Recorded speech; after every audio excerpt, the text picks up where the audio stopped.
오늘날 세상 속에서 살아가는 기독교인이 믿지 않는 사람들로부터 가장 많이 받는 질문이 있습니다. 여러분 무엇일까요? 왜 기독교만이 진리인가요? 왜 기독교는 다른 종교에는 구원이 없다고 하고 심지어 그들이 믿는 신들을 함부로 정죄하는 것입니까? 세상은 예수 그리스도만이 진리라고 하면 너무 배타적이고 독선적이라고 비판합니다. 그런데 생각해 보세요. 이 세상에 배타적이지 않은 종교가 있습니까? 모든 종교는 반드시 배타적입니다. 어떤 종교가 다른 종교의 교리를 일부 인정한다고 해서 그 종교가 배타적이지 않은 것이 아니지요? 이유가 무엇입니까? 종교라는 것은 신과 인간의 개인적인 관계 속에서 진리를 찾기 때문입니다. 예를 들어서 결혼은 굉장히 배타적인 행위입니다. 대부분의 사람들이 왜 꼭 한 사람하고만 결혼해야 합니까? 묻지 않지요. 결혼을 한 사람과 해야 하는 것이 너무나 당연하기 때문입니다. 우리가 결혼식을 올리면 서로의 배타적인 관계를 세상에 선포하고 그것을 지키며 살아야 합니다. 마찬가지로 신앙은 하나님과의 인격적인 언약 관계입니다. 주님과 나만의 아주 개인적이고 내밀한 관계가 신앙 생활의 모든 측면을 통해서 경험되고 표현되는 것이지요. 오늘은 신앙 고백반 두 번째 시간입니다. 그리스도에 대한 교리 5가지를 살펴보겠습니다. 성경 말씀 히브리서 1장 2절에서 3절 함께 봅니다. 이 모든 날 마지막에는 아들을 통하여 우리에게 말씀하셨으니 이 아들을 만유의 상속자로 세우시고 또 그로 말미암아 모든 세계를 지으셨느니라. 이는 하나님의 영광의 광채시요 그 본체의 형상이시라. 그의 능력의 말씀으로 만물을 붙드시며 죄를 정결하게 하는 일을 하시고 높은 곳에 계신 지극히 크신 이의 우편에 앉으셨느니라. 예수님은 인류 역사의 전체 방향을 바꾸어 놓은 분입니다. 심지어 여러분이 매일 읽는 신문과 달력에도 나사렛 예수가 약 2000년 전에 이 땅에서 살았다는 사실이 나타나 있지요. 기원전 BC와 서기 AD입니다.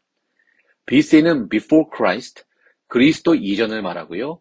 AD는 Anno Domini라는 말인데 우리 주님의 시대라는 뜻이지요. 지금도 세계에서 온라인과 오프라인을 통해서 가장 많이 팔리는 책이 성경책입니다.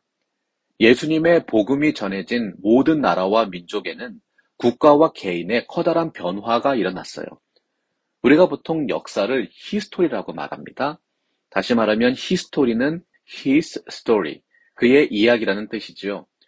인류의 역사는 그분에 대한 이야기, 나사렛 예수가 그리스도라는 사실을 증거하는 역사입니다. 여러분 어떻게 나사렛이라는 시골 지방 출신의 한 젊은이가 지금도 세계 역사에서 가장 큰 영향력을 끼치고 있는 분이 될 수 있었을까요? 그 해답이 오늘 교재에 나와 있습니다. 예수님은 누구십니까? 예수님은 하나님의 아들이시요 우리의 구주이십니다. 하나님 말씀 성경은 온통 예수님에 관한 말씀입니다. 예수님이 누구신지 직접적으로 표현한 구절들이 있는데 그 중에 하나가 히브리서 1장 2절입니다. 이 모든 날 마지막에는 아들을 통하여 우리에게 말씀하셨으니 이 아들을 만유의 상속자로 세우시고 또 그로 말미암아 모든 세계를 지으셨느니라. 이 말씀에서 아들이라고 부르는 분이 예수 그리스도입니다. 하나님의 아들로서의 그리스도는 성부 하나님 안에서 영원전에 발생하신 성자 하나님을 뜻합니다. 성부 하나님이 아버지 하나님이고 성자 하나님이 하나님의 아들 그리스도를 뜻하지요. 영원하다는 것은 시작도 끝도 없다는 의미예요.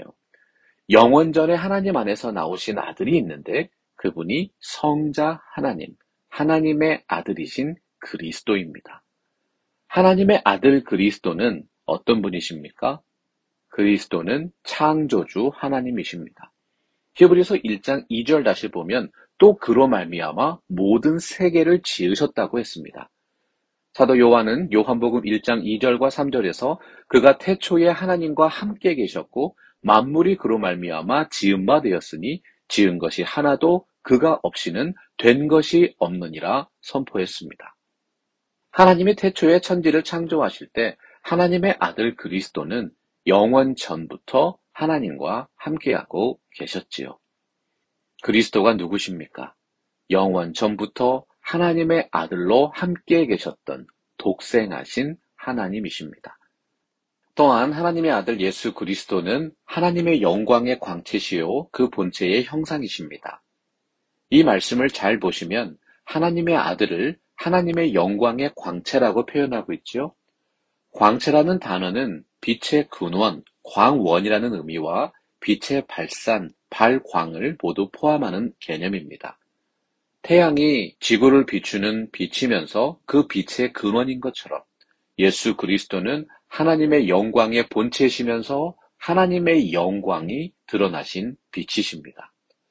사도 요한이 요한복음 1장 14절에서 이 놀라운 진리의 말씀을 선포했어요.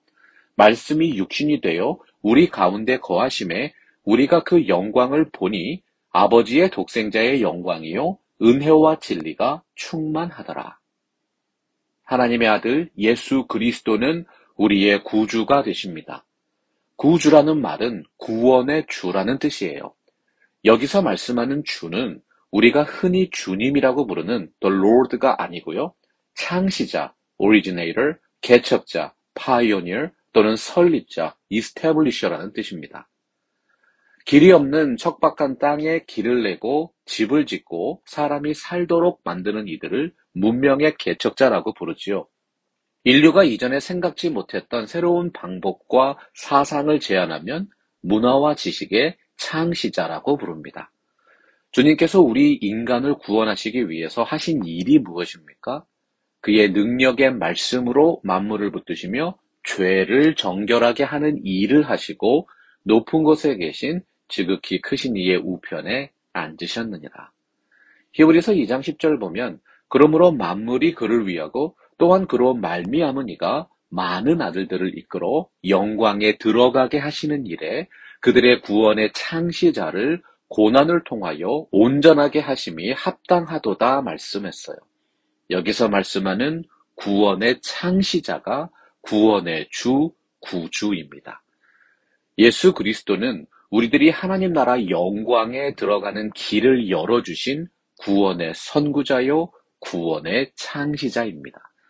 그렇기 때문에 그분을 믿는 모든 사람들이 주님이 가신 그 길을 따라서 하나님 나라 영광에 들어가게 된 것이지요. 함께 되새기겠습니다. 예수님은 누구십니까? 예수님은 하나님의 아들이시요 우리의 구주이십니다. 예수님은 하나님의 아들이신데 어떻게 사람이 되셨습니까? 하나님의 아들이신 예수 그리스도께서 육신과 영혼을 스스로 가짐으로써 사람이 되셨으며 성령 하나님의 능력에 의하여 동정녀 마리아에게 잉태되어 그에게서 나셨으나 죄는 없으십니다.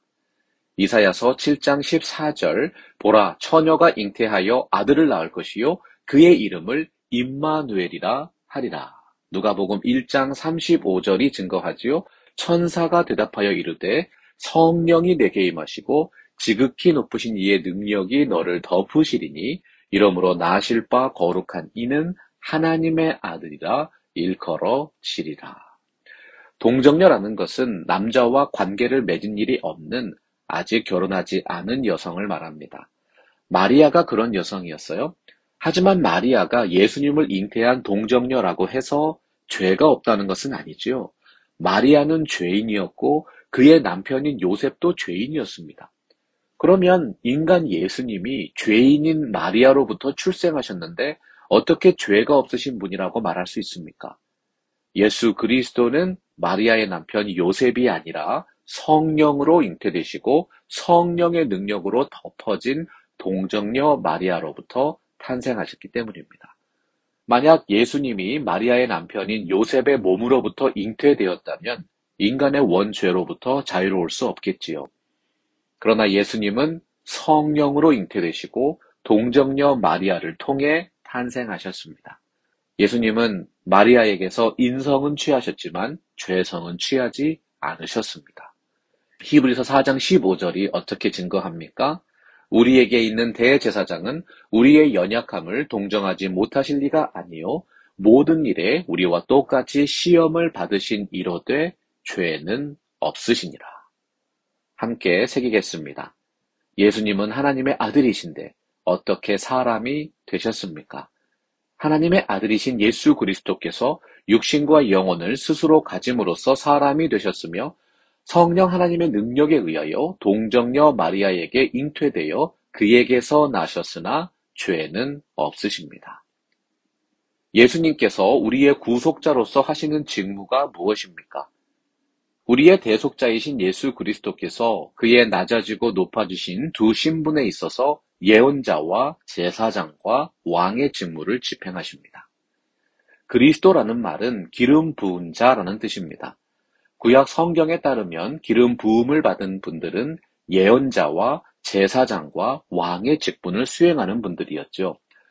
선제자는 앞으로 될 일에 대해 하나님의 뜻을 전파하는 예언자의 사역, 오늘로 말하면 말씀 사역을 수행했고요. 제사장은 백성들을 대표해서 성소로 들어가서 죄를 씻는 제사를 인도하는 등의 사역을 담당했습니다. 그리고 왕은 나라의 대표자로서 백성을 다스리는 사역을 감당했어요. 예수 그리스도는 예수님이 그리스도라는 뜻입니다. 2000년 전에 이 땅에 오신 나사렛 예수가 구약 성경이 예언한 그리스도입니다. 예수 그리스도는 영원한 선지자요, 유일한 대제사장이요, 하나님 나라의 왕이십니다. 그렇다면 예수님께서 대속자라는 것이 어떤 의미일까요? 사도 바울이 로마서 5장 19절에서 말씀했습니다. 한 사람의 순종치 아니함으로 많은 사람이 죄인 된 것 같이 한 사람의 순종하심으로 많은 사람이 의인이 되리라. 어떤 사람이 다른 사람과 계약을 맺었어요. 그 계약을 약속대로 지키면 계약 내용에 따라 합당한 혜택을 누립니다. 하지만 그 계약을 어기면 그에 따른 대가를 치러야 하지요. 태초에 하나님은 아담과 계약을 맺으셨어요.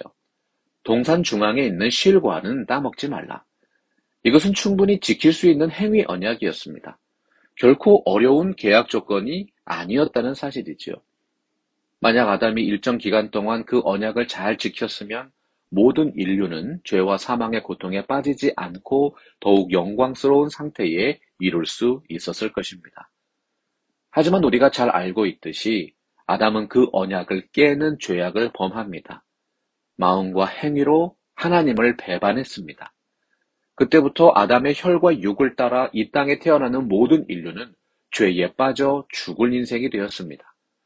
아담의 죄가 모든 사람에게 전가되었고 그 누구도 자기 힘과 자기 능력으로 스스로를 구원할 수 없는 상태, 죄와 사망에 빠지게 된 것입니다. 계약을 깨면 책임을 져야 하는 것처럼 죄에도 책임이 따릅니다. 죄의 삭은 사망입니다. 죄가 장성한즉 사망을 낳습니다. 우리가 이것을 죄에 대한 책임, 죄책이라고 부르죠. 그런데 히브리서 2장 14절에 보면 한 사람의 의로운 순종이 나옵니다. 예수 그리스도께서 죽으심으로 말미암아 죽음의 세력을 잡은 자, 마귀를 멸하셨다고 했습니다. 여기서 멸한다는 것이 무슨 뜻입니까? 계약을 무효로 만든다는 의미예요. 예수 그리스도께서 십자가에서 죽으시는 사망으로 말미암아 마귀의 힘인 사망을 무력하게 하고 마귀의 영향력인 죄의 정죄를 무효로 만드셨습니다. 마귀를 멸하시는 십자가의 승리인 것이죠. 골로새서 2장 14절과 15절이 선언했습니다. 우리를 거스르고 불리하게 하는 법조문으로 쓴 증서를 지우시고 제하여 버리사 십자가에 못 박으시고 통치자들과 권세들을 무력화하여 드러내어 구경거리로 삼으시고 십자가로 그들을 이기셨느니라. 사람이 죄를 짓고 법정에 가면 검사가 그 사람이 지은 죄의 목록을 상세하게 판사에게 고발하지요. 그러나 예수 그리스도께서 십자가를 통해 법조문으로 쓴 증서를 제거해 버리셨어요. 아담이 범한 죄에 대한 책임, 죄책을 예수 그리스도께서 대신 담당하셨다는 사실입니다. 십자가가 무엇입니까? 예수님의 죽으심으로 이것을 성취하셨습니다. 그리고 우리들을 대적하는 의문에 쓴 증서, 죄의 목록을 완전히 없애버리신 것입니다. 함께 되새깁니다. 예수님께서 우리의 구속자로서 하시는 직무가 무엇입니까? 우리의 대속자이신 예수 그리스도께서 그의 낮아지고 높아지신 두 신분에 있어서 예언자와 제사장과 왕의 직무를 집행하십니다. 예수님께서 우리를 위하여 하신 일이 무엇입니까? 우리 죄를 대신하여 십자가에 달려 죽으셨습니다. 그리고 3일 만에 다시 살아나셨습니다. 우선 우리 죄를 대신하여 십자가에 달려 죽으신 사건은 대속자로서의 예수 그리스도의 사역이었다고 8번째 질문에서 말씀드렸어요. 히브리서 9장 22절 보면 피 흘림이 없은즉 죄사함이 없느니라 말씀했죠. 예수 그리스도는 죄인들을 구원하시되 고난과 피 흘림이라는 필연적인 과정을 거쳐야 했습니다. 고난으로 말미암아 온전케 되셔야지만 그 뒤를 따르는 모든 이들이 더불어 온전케 되는 은혜를 누리게 되기 때문이죠. 히브리서 2장 10절입니다. 많은 아들들을 이끌어 영광에 들어가게 하시는 일에 그들의 구원의 창시자를 고난을 통하여 온전하게 하심이 합당하도다. 예수님이 이 땅에 계실 때 행하신 일들은 매우 많았습니다. 하지만 하나님께서 그리스도를 이 땅에 보내신 가장 큰 목적은 우리를 구원하시기 위함입니다. 그 사랑하시는 아들을 십자가에서 죽도록 하신 것이죠. 그러면 예수님의 부활은 어떤 것입니까? 무덤에 장사되신 지 3일 만에 다시 살아나셨습니다. 누가복음 24장 26절 보면 그리스도가 이런 고난을 받고 자기 영광에 들어가야 할 것이 아니냐 말씀하셨어요. 예수님이 먼저 십자가 고난을 받고 부활의 영광에 들어가셔야지만 많은 이들이 그 영광에 동참해서 함께 들어가는 은혜를 누리게 되는 것입니다. 하나님께서는 예수님을 2000년 전에 이 땅에 보내셨습니다. 예수님은 완전한 인간으로 이 땅에 태어나셨고 성장하셨고 사역하셨고 고난받으셨고 십자가에서 죽으셨고 장사 지낸 바 되셨다가 3일 만에 부활하셨고 하나님 보좌 우편에 앉으셨습니다. 이 모든 일을 통해서 예수 그리스도는 친히 구원의 첫 열매가 되어주셨습니다. 사도 바울이 고린도전서 15장 20절에서 선포합니다. 그러나 이제 그리스도께서 죽은 자 가운데서 다시 살아나사 잠자는 자들의 첫 열매가 되셨도다. 예수님께서 이 땅에서 이루신 그 모든 성취가 바로 나의 성취가 되는 사건. 이것이 기독교가 말하는 구원, 예수님을 믿는다는 의미입니다. 함께 되새깁니다. 예수님께서 우리를 위하여 하신 일이 무엇입니까? 우리 죄를 대신하여 십자가에 달려 죽으셨습니다. 그리고 3일 만에 다시 살아나셨습니다. 예수님께서 다시 사신 후에는 어떻게 되었습니까? 40일 동안 세상에 계시다가 승천하셨습니다. 지금은 하나님 우편에 앉아 계시다가 이제 산 자와 죽은 자를 심판하러 다시 오십니다. 방금 전에 공부한 8번째 문제, 예수님께서 우리의 구속자로서 하시는 직무가 무엇입니까? 라는 질문에서 그의 낮아지시고 높아지신 두 신분이 있다고 했지요. 우리를 위해 십자가를 대신 지신 사건이 낮아지심이고 죽은 자들 가운데에서 처음으로 부활하신 사건이 높아지심입니다. 두 신분이라는 것은 낮아지심과 높아지심을 의미하는데 각각 3개의 단계로 되어 있습니다. 낮아지심은 인간으로 이 땅에 태어나시고 십자가에서 죽으시고 무덤에 장사 지낸 바 된 것입니다. 높아지심은 죽음에서 부활하시고 하늘로 승천하시고 하나님 보좌 우편에 앉으셔서 하늘과 땅을 다스리시는 원래의 자리로 복귀하신 것입니다. 아직도 한 가지 남아있는 미래의 사건이 있지요. 산자와 죽은 자를 심판하러 오시리라. 요한복음 3장 18절 보면 그를 믿는 자는 심판을 받지 아니하는 것이요 믿지 아니하는 자는 하나님의 독생자의 이름을 믿지 아니하므로 벌써 심판을 받은 것이니라 말씀했습니다. 산자와 죽은 자에 대한 심판은 미래의 그날이지만 그 심판에 대한 판결은 여기 이 땅에서 이루어집니다. 예수 그리스도를 믿어야 하는 가장 중요한 이유인 것이지요. 히브리서 6장 19절과 20절 보면 우리가 이 소망을 가지고 있는 것은 영혼의 닷 같아서 튼튼하고 견고하여 휘장 안에 들어가나니 그리로 앞서가신 예수께서 멜기세덱의 반차를 따라 영원히 대제사장이 되어 우리를 위하여 들어가셨느니라 말씀했어요. 그리스도인들은 죽음의 순간에도 소망이 있습니다. 배가 거친 풍랑을 만나도 견고한 닷을 내리면 항구에서 흘러 떠내려가지 않지요? 마찬가지로 예수님의 부활이 그분을 믿고 따르는 모든 그리스도인들의 영혼의 닻이 되었습니다. 하늘의 지성소에 먼저 들어가신 예수 그리스도를 쫓아 이 땅의 모든 성도들도 그 나라 영광의 지성소로 들어가게 되는 것입니다. 이 모든 일의 끝과 완성은 우리 주님께서 다시 오시는 재림의 때에 이루어질 것입니다. 함께 확인하겠습니다. 예수님께서 다시 사신 후에 어떻게 되었습니까?